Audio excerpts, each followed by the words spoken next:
안녕하세요. 예, 한 주간 잘 지내셨어요? 네, 잘 지냈습니다. 오늘 제가 딱 봤는데 네. 머리서부터 너무 다 이뻤어요. 그렇죠. 항상 이뻐요. 예, 선생님도.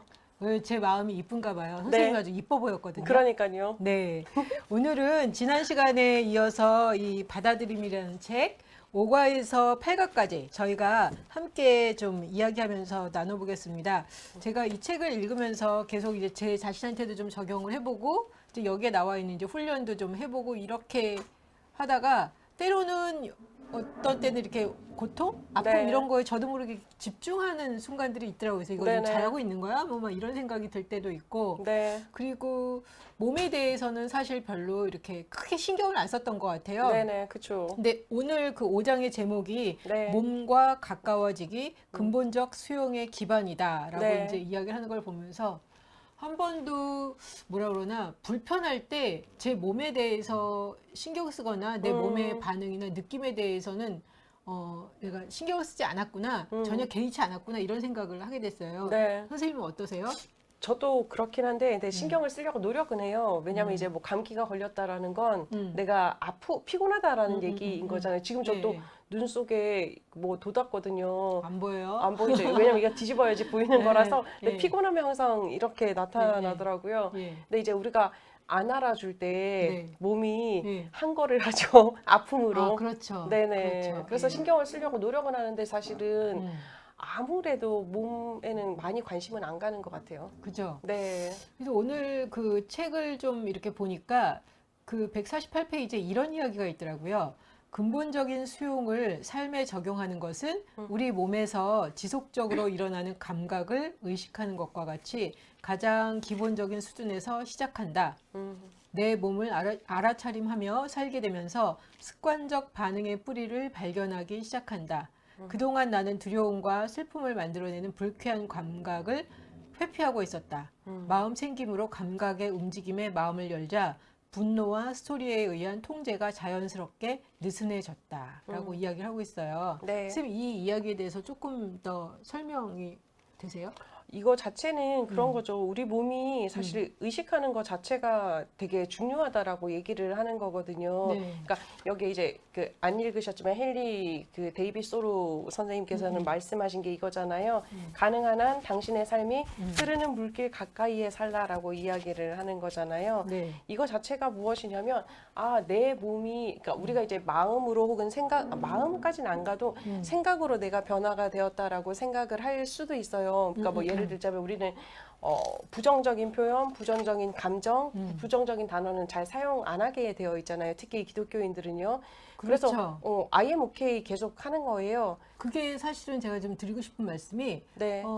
그게 저한테 네. 계속 이런 책의 내용하고는 좀 충돌한다고 그러나? 그죠. 네. 불편하신 거죠. 네, 네, 네. 근데 I am okay를 하지만 이제 내 몸이 다르다라는 거예요. 내 몸에- 몸을 깨달으며. 몸은 뻣뻣해. 그러니까요. 예, 처음에는 몸도 뻣뻣하고 I am okay 이렇게 되다가 네, 네, 조금 네. 이제 훈련이 되면 I am okay 하는데 몸은 계속 이러고 있는 거죠. 그러니까. 그러니까 몸을 느끼라라고 하는 얘기 자체는 이거인 거예요. 네가 네, 진짜 입술로만 I am okay 생각으로만 I am okay가 아니라 몸까지 움직이고 있는지를 항상 살펴보라라고 얘기를 하는 거예요. 근데 그렇게 보면 몸은 굉장히 정직한 것 같아요. 많이 정직하죠. 그죠? 어우. 내가 I am okay, 나 괜찮아 이러고 있는데 몸은 점점 이렇게 뻣뻣해지고 이렇게 굳어지는 맞아요. 거. 네. 이게 정말 괜찮으면 몸이 유연해져야 되는 게 맞는 거죠. 그렇죠. 그래서 제가 뭐라고 그러나 계속 제 자신을 이렇게 돌아보는 거에 대해서 성격적으로도 그렇고 네. 뭐 크리스찬으로서도 그렇고 익숙하지 않다. 않은 거. 예. 네, 맞아요. 예. 그러니까 몸 자체에 대해서 우리도 모르지만 서양 철학도 사실은 이제 많이 분리를 했잖아요. 그렇죠. 영혼과 이분법적으로. 예. 이분법적으로. 예. 그러다 보니까 우리도 몸 자체에 대해서는 흔히 음. 흙으로 돌아갈 것이라고 생각을 네. 하고 예. 잘 안 살펴보게 되잖아요. 예. 그런데 예. 이제 상담에서는 보면 몸의 언어를 되게 중요하다라고 우리들은 가르치고 있거든요. 왜냐하면 뭐 내담자가 이야기할 때 입술의 언어로는 나는 괜찮아요라고 하는데 막 눈동자가 흘린다든지 아니면 나는 괜찮아요 그러는데 두 손을 꼭 잡고 있다든지 이러면 안 괜찮은 거니까 읽으라고 하면서도 예. 내담자의 몸짓은 저도 잘 잃는 편인데 제 음. 자신의 몸짓에 대해서는 약간 이제 조금 특이하게 저는 이제 약간 경직된다 그랬잖아요. 앞에 나가고 그런 거 자체. 그러니까 그럴 때만 인지가 되지 그 외 상황에서는 그렇게 인지를 잘 안 하는 편이기는 해요. 네. 근데 그래서 저도 그걸 잘 인지를 안 되지만 근데 좀 사람이 긴장이 되거나 그러면 몸이 뻣뻣해지고 이렇게 굳잖아요. 그럼요. 목이 아프잖아요. 네, 그리고 등부터. 막 뻣뻣해지고 네, 맞아요. 굳고 그런데 이거 그러면은 아니야 나 괜찮아 계속 이러고 있었는데 계속 안 괜찮으니까 네네. 제가 이 책을 보면서 내 몸의 반응에 대해서 조금 더 좀 네. 신경을 좀 써봐야 되겠다. 네, 맞아요. 그리고 저는 예를 들면 고통스럽다 그러면 고통스러우면 안 돼. 이게 굉장히 강했던 것 같아요. 네네, 그쵸. 근데 고통스러우면 안 돼. 뭐 그런다고 해서 이게 안 고통스러운 건 아니니까. 그러니까 제 말이 네. 제 말이 그러니까 이거에 대해서 이제 굉장히 좀 마음이 이렇게 혼란스러웠는데 그 158페이지에 보면은 네. 이 타라 브렉이 그 출산의 순간에 대해서 이야기를 하고 네네. 있어요. 맞아요. 출산의 순간에 산파가 산모에게 이렇게 말했습니다. 잘못된 거는 없어요. 모든 게 완전히 자연스러운 것이고 단지 고통스러울 뿐이에요. 단지 고통일 뿐 잘못된 것은 아니다. 이 말에 산모는 마음을 열고 고통을 수용할 수 있었다. 삶이란 고통을 느끼는 것을 포함한다. 근데 이게 마치 해산의 고통이라는 게 있잖아요. 근데 네. 일단 고통이 딱 오기 시작하면 이거 뭐가 잘못된 거 아니야? 두렵겠죠, 다. 네, 이 생각이 들었는데 사실은 애 낳을 때 고통스러운 거는 맞는 거잖아요. 당연하죠. 네, 당연한 건데 그게 이제 막 아프니까 이거 뭔가 잘못된 것 같아라는 이런 생각이 들기 시작하면 몸과 마음이 더 수축을 하잖아요. 맞아요. 막 확 수축을 하는데 여기에서 그 산파가 하는 얘기가 단지 고통일 뿐 잘못된 것은 아니다. 모든 게 완전히 자연스러운 것이다. 맞아요. 그러니까 이거는 제가 기존에 갖고 있던 어떤 개념과는 좀 상반된 맞아요. 네, 네. 상반된 이야기를 난 고통스러우면 이건 뭔가가 잘못한 거야. 이거 지금 상황이 이러니까 내가 고통스러운 거지. 그리고 내가 제대로 잘했으면 이렇게 고통스러울 리가 없는데 이런 식으로 좀 생각이 많이 갔었는데 산파의 이 산모의 고통을 딱 보니까 안 아프고 어떻게 애 낳냐고. 그러니까요, 맞아요. 안 아프고 날 수가 없잖아요. 맞아요. 그러니까 이거 아픈 게 이상한 거 아니구나, 자연스러운 거구나라는 게 이게 머리에 마음에만 이렇게 내려와도 고통스럽긴 하지만 훨씬 더 좀 수축이 덜 될 것 같다, 긴장이 덜 될 것 같다라는 생각이 좀 들더라고요. 맞아요. 그게 이제 괴로움을 선택하느냐 마느냐의 차이인 거잖아요. 네. 고통스러워, 뭔가 잘못됐어라고 하면 괴롭기 시작하잖아요. 심히 괴로워진다. 그러니까요. 그런데 고통은 뭐 우리가 그 생로병사가 있는 만큼 사람에게는 당연한 거고요. 대신 이제 괴로움을 선택하느냐 마느냐는 이제 우리의 권리, 우리의 선택이다라고 얘기를 하고 있잖아요. 그게 이제 꼭 기억해야 되는 부분이기도 하죠, 우리가. 그렇게 되면 고통스럽긴 하지만 그냥 그래도 그러려니 하고 그러면 이제 몸이 뻣뻣해지거나 이거는 좀 덜할 것 같아요. 그죠? 그렇죠. 그런데 근데 그게 이제 한순간에 덜하지는 않을 거예요. 아마 우리가 훈련이 이미 살아온 세월만큼 우리가 가지고 있는 생각 자체도 되게 틀이 굳어져 있는 건 사실이거든요. 그렇다 그러면 어떻게 되느냐? 아무리 내가 고통이 있구나라고 받아들여도 내 몸을 뻣뻣하게 하고 이 목부터 이제 등까지 이제 경직시키는 이거는 안 없어질 거거든요. 그래서 스트레칭이 필요해요. 스트레칭, 몸의 스트레칭도 필요한 거예요. 우리가 마음의 스트레칭이 필요한 것처럼 마음의 스트레칭? 그렇죠. 마음도 이제 계속 괜찮아라고 얘기를 해주는 게 사실은 그거잖아요. 고통을 느껴도 괜찮아, 슬픔을 느껴도 괜찮아. 이것도 스트레칭이잖아요. 사실은 내공을 쌓으려면, 힘을 쌓으려면, 운동하려면 스트레칭이 필요한 것처럼 몸도 마찬가지로 우리가 자연스럽게 계속적으로 해줘야 된다라고 얘기를 하고 있어요. 그래야지 건강해진다고. 네. 그래서 조금 더 읽어보면 신체적 고통에 대해서 근본적인 수용을 하지 않고 두려움과 저항으로 반응하면 뒤이어서 일어나는 자동 반응의 연쇄는 엄청나게 강렬할 수 있다. 뭔가 잘못되었다고 믿는 순간 우리의 세계는 움츠러들고 우리는 고통과 싸우려고 애쓰다 자신을 잃게 된다. 저는 이게 굉장히 인상적이더라고요. 그러니까 뭔가 잘못됐다고, 야 이거 이렇게 너무 고통스러우니까 이거 고통스럽다, 힘들다 그러면 당황하면서 이거 뭔가 잘못된 거야.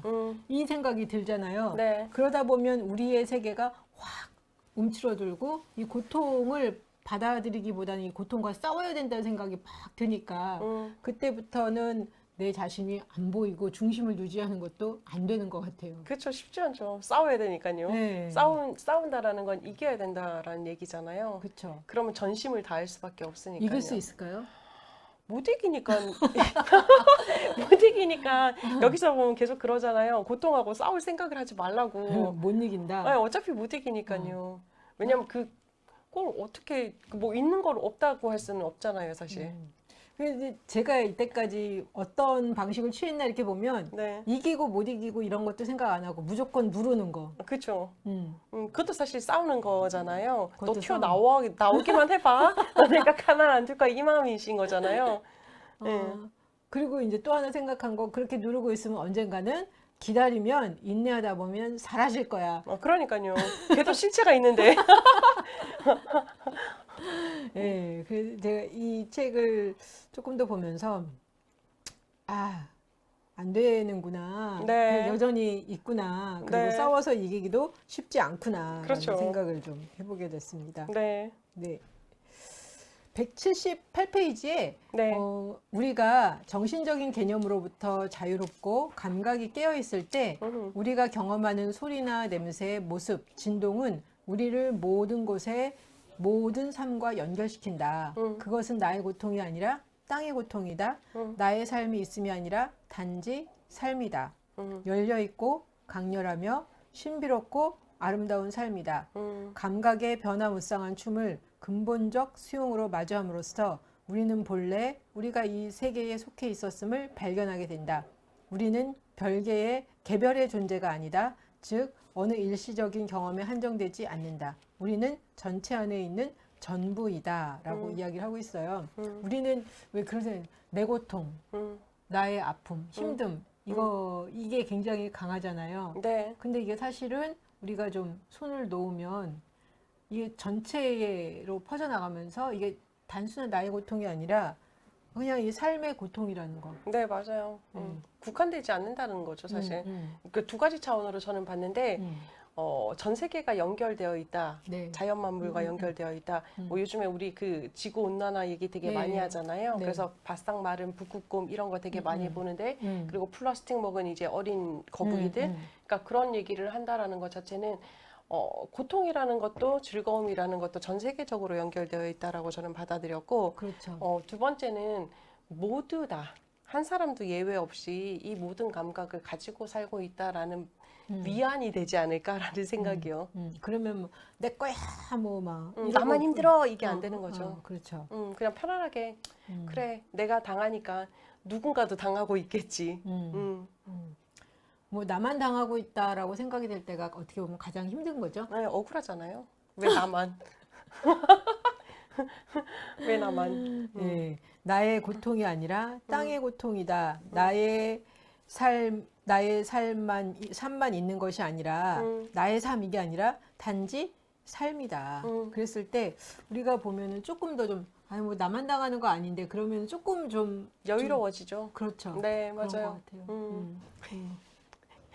네, 5장에서 조금 더 같이 나누고 싶은 이야기들이 있으시면 해주시면 좋을 것 같아요. 해리에 대해서 이야기를 하잖아요. 예. 몸과 마음의 의식이 끊어지는 분리, 것, 예. 분리되는 것, 해리라는 거요. 음. 여기에 보면 그런 얘기예요. 해리는 보호막이지만 괴로움을 일으킨다라는 거거든요. 이 말은 무엇이냐면 우리가 언제든지 몸과 마음을 분리해서 살아갈 수는 있다. 그러나 이것이 끝까지 분리해서 살아갈 수는 없다라는 이야기인 거거든요. 몸과 마음이 완전히 분리되면 정신병자 되는 거죠. 정신병이 되겠죠. 근데 그 정신병이 이제 극으로 가면 머리에 진짜 꼭 꽂고 살아야 되는 거니까요.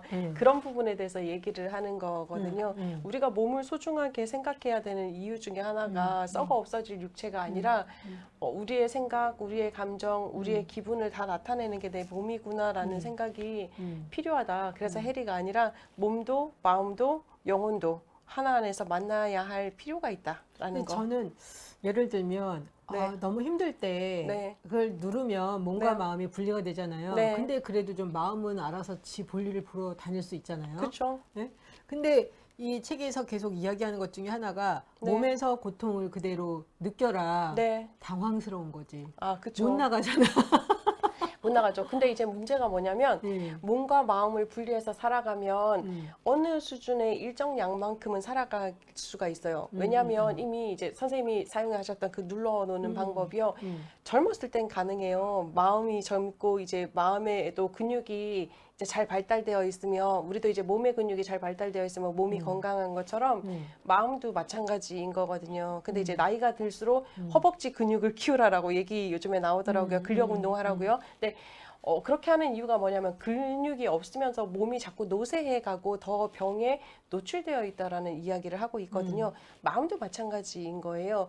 마음의 근육이 젊었을 때는 우리 몸처럼 당연하게 들어가 있었던 부분인데 이제 늙을수록 내 마음의 근육이 떨어진다라는 거예요. 그럼 무슨 일이 생기느냐? 내 마음이 느슨해지는 거예요. 그동안에 내가 무의식 속에 집어넣었던 너 들어가 있어 라고 했던 수많은 부정적인 감정들, 회피하고 싶었던 감정들이 일순간에 튀어나오기 쉬운 상태가 된다라는 거죠. 그래서 50대, 60대 보면 우울증 환자가 되게 많다라고 얘기를 하거든요. 마음을 주체를 못하니까. 그러니까 젊었을 때는 몸과 마음이 분리돼도 별 문제 없었던 게 삶이 바쁘기도 했고요. 마음의 근육, 몸의 근육이 있었으니까 견딜 힘이 있었던 거예요. 누를 힘이. 근데 나이가 점점 들면 삶도 조금 여유로워지잖아요. 그쵸. 나는 안 여유롭고 싶은데 뭐 할 것도 많지 않고 사실 그런 경우가 많고 또 마음의 근육도 약해지니까 내가 누를 힘이 약해진다라는 거죠. 그럼 그때 이제 참았던 모든 감정들이 튀어오르기 시작하면 그때는 정말 해리의 상태로 살아가는 거죠. 근데 저는 네. 시간이 지나면서 나이가 들면서 무슨 생각이 들었냐면 그렇게 누르고 사는 게 별로 좋은 게 아니다라는 생각이 들어서 사실은 자기 자신을 더 이렇게 보는데 신경을 쓰기 시작했거든요. 네네. 뭐 말씀하신 대로 뭐 나이가 들면서 마음의 근육이 딸려서 그럴 수도 있겠지만 맞아요. 다른 한편으로는 그렇게 하는 것이 정말 나한테 좋은 것인가, 내 삶을 풍요롭게 해주는 것인가, 그거는 아닌 것 같다라는 맞아요. 생각이 들어서. 그러니까 선생님 같은 경우는 이제 그런 경우에서 이제 찾고자 하시잖아요. 근데 대부분 분들은 안 찾으려고 그래요. 왜 안 찾으려고 그러냐면 힘드니까. 내가 마주보고 싶지 않은 여러 가지 감정들, 내 기억들, 그다음에 나의 괴로움들이 한꺼번에 내가 마주해야 된다라는 얘기인 거예요. 그냥 희미하게 내가 예전에는 막 젊었을 때는 바빠가지고 내가 왜 이러지라고 생각했을 때 그냥 희미하게 느껴지는 그런 뭔가 내 어렸을 때의 기억이나 내가 회피했던 그 감정들이 보인단 말이에요. 그런데 내가 결단을 하고 나면 뭐가 되냐면 희미하게 보이던 것들을 눈과 눈을 마주쳐야 되는 과정을 겪어야 되니까요. 많은 사람들은 그걸 싫어하죠. 그러니까 이제 회피하는 경우가 많죠. 저도 이렇게 싹 마음에 들진 않는데 계속 그렇게 그냥 가기에는 좀 인생을 사는 데 있어서 좀 아닌 것 같다. 그러니까요. 예, 그런 생각이 들어서 이제 관심을 갖고 책을 보고 뭐 기도도 하고 이러는데 그러다 보니까 한편으로는 편해지기 위해서 보는 거였는데 다른 한편으로는 더 불편해지죠. 불편해지는 거예요. 맞아요. 예. 은총이에요. 사실 그래도 자기를 살펴보는 건. 그래서 아니 편해지기 위해서 평화를 얻기 위해서 한 건데 이게 어떻게 되는 거지? 근데 어떤 분이 그런 책에서 이제 그런 이야기를 하더라고요. 평화는 아무것도 느끼지 못하는 게 그게 평화가 아니라 그럼요. 모든 것을 희노애락을 느낄 수 있는 그 자유. 네, 맞아요. 그거에 대해 그게 정말 진정한 자유고 평화라는 거지. 맞아요. 그리고 네. 그 희노애락이라는 것 자체가 나를 주장하지 않을 때가 진짜 평화가 되는 거죠. 느끼되 주장하지 않게 하는 거. 느끼되 주장하지 않는 거. 예. 고도죠. 그러니까 그 얘기 하잖아요. 일희일비 하지 말아라. 맞아요. 네? 할 필요가 없어요. 잘 안 되지만. 예. 그렇죠.